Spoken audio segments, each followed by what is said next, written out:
بالله من الشيطان الرجيم بسم الله الرحمن الرحيم وبشر الذين آمنوا وعملوا الصالحات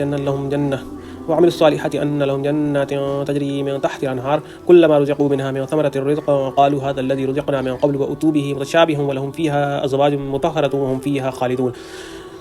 سورہ بقرہ کی آیت نمبر 25 ہے، جس کا ترجمہ ہے اور خوشخبری سنا دیجیے آپ اے پیغمبر ان لوگوں کو جو ایمان لائے اور کام کیے اچھے اس بات کی کہ بے شک ان کے واسطے بہشتیں ہیں کہ چلتی ہوں گی ان کے نیچے سے نہریں، جب کبھی دیے جائیں گے وہ لوگ ان بہشتوں میں سے کسی پھل کی غذا تو ہر بار میں یہی کہیں گے کہ یہ تو وہی ہے جو ہم کو ملا تھا، اس سے پیشتر اور ملے گا بھی ان کو دونوں بار کا پھل ملتا جلتا، اور ان کے واسطے ان بہشتوں میں بیویاں ہوں گی پاک صاف کی ہوئی، اور وہ لوگ ان بہشتوں میں ہمیشہ کو بسنے والے ہوں گے۔ بشرن فعل امر واحد مذکر حاضر بمعنی تو خوشخبری دے۔ تجری من تحت الانہار کے نیچے نہریں بہنے کے متعدد صورتیں ہو سکتی ہیں، پہلی باغوں کے نیچے زیر زمین بہتی ہوں، دوسرے یہ کہ نہریں باغات کے مالکوں کے حکم کے مطابق بہتی ہیں، تیسرے یہ کہ یہ نہریں صرف باغات کی آب پاشی کے لیے نہیں بلکہ اور بھی صفات ہیں کہ ان کا پانی عمدہ ترین ہوگا، خالص و عمدہ دودھ شہد اور شراب کی نہریں ہوں گی۔ جنات کے معنی یہ جنتن کی جمع ہے۔ حضرت ابن عباس رضی اللہ تعالیٰ عنہ فرماتے ہیں جنتیں 7 ہیں، پہلی جنت الفردوس، دوسری جنت عدن، تیسری جنت النعیم، چوتھی دار الخلد، پانچویں جنت الماوا، چھٹی دار السلام، ساتویں علیین۔ ازواجن یہ زوج کی جمع ہے بمعنی جوڑے، اور ہم مثل چیزیں خواہ نر ہوں خواہ مادہ۔ مومنین کے لیے جنت کی خوشخبری۔ گزشتہ آیت میں تصدیق رسالت محمدی کے سلسلے میں قرآن کریم کی حقانیت ثابت کرنے کے لیے تمام منکرین کو چیلنج دیا گیا تھا اور کہا تھا اب جو بھی اس قرآن کا منکر ہوگا اور حضرت صلی اللہ علیہ وسلم کی نبوت سے انکار کرے گا تو وہ آخرت میں عذاب جہنم میں مبتلا ہوگا۔ اب ان کے مقابلے میں اس آیت میں بشارت اور خوشخبری سنائی جاتی ہے ان کو جو اس قرآن پر ایمان رکھنے والے ہیں، اس کو اللہ تعالیٰ کا کلام سمجھتے ہیں، اور محمد صلی اللہ علیہ وسلم جن پر یہ کلام نازل ہوا ان کو اللہ کا سچا رسول مانتے ہیں کہ آخرت میں ان کو جنت کے باغات نصیب ہوں گے اور وہاں طرح طرح کی لازوال نعمتیں اور راحتیں میسر ہوں گی۔ چنانچہ حضرت صلی اللہ علیہ وسلم کو خطاب فرمایا جاتا ہے کہ اے نبی صلی اللہ علیہ وسلم آپ بشارت دے دیجئے اور خوشخبری سنا دیجئے ان لوگوں کو جو اللہ پر اور اس کے رسول صلی اللہ علیہ وسلم پر اور اس کی نازل کی ہوئی کتاب قرآن کریم پر ایمان لائے اور احکام الہیہ کے مطابق اعمال صالحہ کیے۔ اب وہ بشارت اور خوشخبری کیا ہے؟ ارشاد فرمایا ان لہم جنات تجری من تحت الانہار، کہ ایسے لوگوں کے لیے جنت یعنی عجیب قسم کے باغات ہیں کہ جن کے نیچے نہریں بہتی ہیں۔ جنت لغت میں باغ کو کہتے ہیں، لیکن اصطلاح شریعت میں اس خاص جگہ کا نام ہے جو مومنین و مسلمین اور نیکوں وہ متقین کو آخرت میں عطا ہوگی، اور جہاں خیر ہی خیر، انعام ہی انعام، راحت ہی راحت، چین ہی چین، نعمت ہی نعمت ہوگی، اور وہ بھی ابدل آباد کے لیے ان کو زوال اور فنا نہ ہوگا۔ اب آگے جنت کے بعض حالات اور وہاں کی بعض نعمتوں کا ذکر فرمایا جاتا ہے۔ کلما رزقوا منها من ثمرة رزقا قالوا هذا الذي رزقنا من قبل واتوا به متشابها ولهم فيها ازواج مطهرة وهم فيها خالدون، یعنی اہل جنت کو جنت کے پھل جب ایک مرتبہ دینے کے بعد دوسری مرتبہ دیے جائیں گے تو وہ ان پھلوں کی ظاہری شکل و صورت پہلے دیے گئے پھلوں کے مشابہ ہونے کی وجہ سے کہیں گے کہ یہ پھل تو وہی ہیں جو ہم کو پہلے دیے گئے تھے، جو ہم کھا چکے ہیں، لیکن جب ان کو کھائیں گے تو معلوم ہوگا کہ ان کا ذائقہ پہلے پھلوں سے بالکل مختلف اور جدا ہے۔ یعنی جنت میں جو پھل جنتیوں کو دیا جائے گا وہ ظاہری شکل و صورت میں پہلے دیے گئے پھلوں سے ملتا جلتا ہوگا، مگر ذائقہ ہر ایک کا جدا نہ ہوگا۔ بعض مفسرین کا کہنا ہے کہ پھلوں کے ظاہری شکل و صورت میں پہلے دیے گئے پھلوں سے ملتا جلتا ہوگا، مگر ذائقہ ہر ایک کا جداگانہ ہوگا۔ بعض مفسرین کا کہنا ہے کہ پھلوں کے متشابہ ہونے سے یہ مراد ہے کہ جنت کے پھل صورت اور شکل میں دنیا کے پھلوں کی طرح ہوں گے، تو جب اہل جنت کو جنت میں پھل ملیں گے تو وہ کہیں گے کہ یہ تو وہی پھل ہیں جو دنیا میں ہمیں ملا کرتے تھے، مگر جنت کے پھلوں کو دنیا کے پھلوں سے کیا نسبت؟ پھر یہ کہ جنت میں حضرت اعلیٰ صرف اعلیٰ غذائیں اور مکانات ہی نہ ہوں گے بلکہ اعلیٰ درجہ کی مادی لذیذ غذاؤں کے ساتھ سکون و راحت قلب کے لیے حسب منشار رفیق بھی ملیں گے، یعنی جنتیوں کو پاک و صاف بیویاں بھی نصیب ہوں گی جو ہر قسم کی ظاہری و باطنی گندگیوں سے پاک صاف ہوں گی۔ ظاہری گندگیاں جیسے میل کچیل، غلاظت و کثافت، بول و براز، حیض و نفاس وغیرہ، اور باطنی گندگیاں جیسے ناشائستہ اخلاق، ناپسندیدہ عادات، کج خلقی، بے وفائی وغیرہ۔ اور پھر یہ تمام جنت کی نعمتیں عارضی اور وقتی نہ ہوں گی کہ کچھ مدت کے بعد زائل ہو جائیں، بلکہ ہمیشہ ہمیشہ کے لیے ہوں گی۔ دعا کیجیے کہ اللہ تعالیٰ ہمیں بھی اپنے فضل سے ان بشارتوں کا مستحق بنائے، اپنی رضا کے مقام جنت میں جگہ عطا فرمائے۔ نجات اور جنت تو اللہ تعالیٰ کے فضل سے ہی ملتی ہے، ہم کیا اور ہمارے اعمال کیا چیز ہیں۔ یا اللہ اپنے فضل سے ہمیں دنیا و آخرت کی سرخروئی عطا فرما، آمین۔ وآخر دعوانا ان الحمدللہ رب العالمین۔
اعوذ باللہ من الشیطان الرجیم بسم اللہ الرحمن الرحیم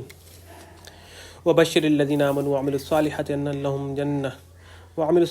ان لهم جنات تجری من تحت الانہار كلما رزقوا منها من ثمرة الرزق قالوا هذا الذي رزقنا من قبل وأتوا به متشابها ولهم فيها أزواج مطهرة وهم فيها خالدون۔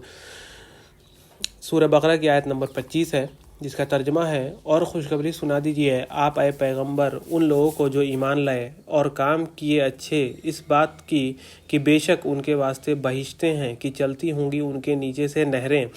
جب کبھی دیے جائیں گے وہ لوگ ان بہشتوں میں سے کسی پھل کی غذا تو ہر بار میں یہی کہیں گے کہ یہ تو وہی ہے جو ہم کو ملا تھا، اس سے پیشتر اور ملے گا بھی ان کو دونوں بار کا پھل ملتا جلتا، اور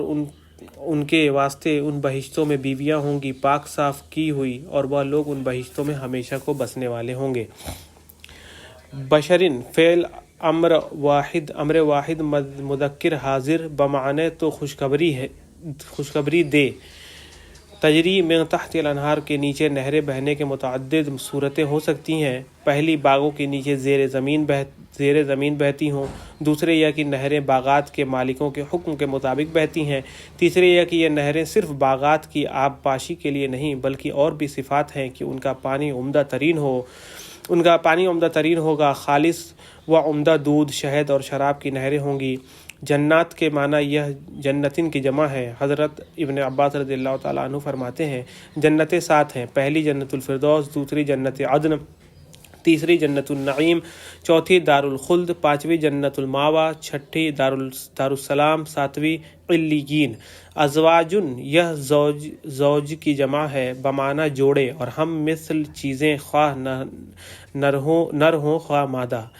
مومنین کے لیے جنت کی خوشخبری۔ گزشتہ آیت میں تصدیق رسالت محمدی کے سلسلے میں قرآن کریم کی حقانیت ثابت کرنے کے لیے تمام منکرین کو چیلنج دیا گیا تھا اور کہا تھا اب جو بھی اس قرآن کا منکر ہوگا اور حضرت صلی اللہ علیہ وسلم کی نبوت سے انکار کرے گا تو وہ آخرت میں عذاب جہنم میں مبتلا ہوگا۔ اب ان کے مقابلے میں اس آیت میں بشارت اور خوشخبری سنائی جاتی ہے۔ ان کو جو اس قرآن پر ایمان رکھنے والے ہیں، اس کو اللہ تعالیٰ کا کلام سمجھتے ہیں، اور محمد صلی اللہ علیہ وسلم جن پر یہ کلام نازل ہوا ان کو اللہ کا سچا رسول مانتے ہیں کہ آخرت میں ان کو جنت کے باغات نصیب ہوں گے اور وہاں طرح طرح کی لازوال نعمتیں اور راحتیں میسر ہوں گی۔ چنانچہ حضرت صلی اللہ علیہ وسلم کو خطاب فرمایا جاتا ہے کہ اے نبی صلی اللہ علیہ وسلم آپ بشارت دے دیجئے اور خوشخبری سنا دیجئے ان لوگوں کو جو اللہ پر اور اس کے رسول صلی اللہ علیہ وسلم پر اور اس کی نازل کی ہوئی کتاب قرآن کریم پر ایمان لائے اور احکام الہیہ کے مطابق اعمال صالح کیے۔ اب وہ بشارت اور خوشخبری کیا ہے؟ ارشاد فرمایا ان لہم جنات تجری من تحت الانہار، کہ ایسے لوگوں کے لیے جنت یعنی عجیب قسم کے باغات ہیں کہ جن کے نیچے نہریں بہتی ہیں۔ جنت لغت میں باغ کو کہتے ہیں، لیکن اصطلاح شریعت میں اس خاص جگہ کا نام ہے جو مومنین و مسلمین اور نیکوں و متقین کو آخرت میں عطا ہوگی، اور جہاں خیر ہی خیر، انعام ہی انعام، راحت ہی راحت، چین ہی چین، نعمت ہی نعمت ہوگی، اور وہ بھی ابدل آباد کے لیے ان کو زوال اور فنا نہ ہوگا۔ اب آگے جنت کے بعض حالات اور وہاں کی بعض نعمتوں کا ذکر فرمایا جاتا ہے۔ کلما رزقوا منها من ثمرة رزقا قالوا هذا الذي رزقنا من قبل واتوا به متشابها ولهم فيها ازواج مطهرة وهم فيها خالدون، یعنی اہل جنت کو جنت کے پھل جب ایک مرتبہ دینے کے بعد دوسری مرتبہ دیے جائیں گے تو وہ ان پھلوں کی ظاہری شکل و صورت پہلے دیے گئے پھلوں کے مشابہ ہونے کی وجہ سے کہیں گے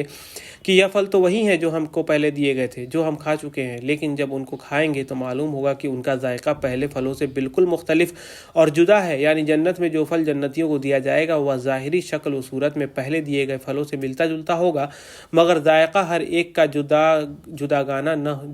نہ ہوگا۔ بعض مفسرین کا کہنا ہے کہ پھلوں کے وہ ظاہری شکل و صورت میں پہلے دیے گئے پھلوں سے ملتا جلتا ہوگا، مگر ذائقہ ہر ایک کا جداگانہ ہوگا۔ بعض مفسرین کا کہنا ہے کہ پھلوں کے متشابہ ہونے سے یہ مراد ہے کہ جنت کے پھل صورت اور شکل میں دنیا کے پھلوں کی طرح ہوں گے، تو جب اہل جنت کو جنت میں پھل ملیں گے تو وہ کہیں گے کہ یہ تو وہی پھل ہیں جو دنیا میں ہمیں ملا کرتے تھے، مگر جنت کے پھلوں کو دنیا کے پھلوں سے کیا نسبت؟ پھر یہ کہ جنت میں حضرت اعلیٰ صرف اعلیٰ غذائیں اور مکانات ہی نہ ہوں گے بلکہ اعلیٰ درجہ کی مادی لذیذ غذاؤں کے ساتھ سکون و راحت راحت قلب کے لیے حسب منشار رفیق بھی ملیں گے، یعنی جنتیوں کو پاک و صاف بیویاں بھی نصیب ہوں گی جو ہر قسم کی ظاہری و باطنی گندگیوں سے پاک صاف ہوں گی۔ ظاہری گندگیاں جیسے میل کچیل، غلاظت و کثافت، بول و براز، حیض و نفاس وغیرہ، اور باطنی گندگیاں جیسے ناشائستہ اخلاق، ناپسندیدہ عادات، کج خلقی، بے وفائی وغیرہ۔ اور پھر یہ تمام جنت کی نعمتیں عارضی اور وقتی نہ ہوں گی کہ کچھ مدت کے بعد زائل ہو جائیں، بلکہ ہمیشہ ہمیشہ کے لیے ہوں گی۔ دعا کیجیے کہ اللہ تعالی ہمیں بھی اپنے فضل سے ان بشارتوں کا مستحق بنائے، اپنی رضا کے مقام جنت میں جگہ عطا فرمائے۔ نجات اور جنت تو اللہ تعالیٰ کے فضل سے ہی ملتی ہے، ہم کیا اور ہمارے اعمال کیا چیز ہیں۔ یا اللہ اپنے فضل سے ہمیں دنیا و آخرت کی سرخروئی عطا فرما، آمین۔ وآخر دعوانا ان الحمد للہ رب العالمین۔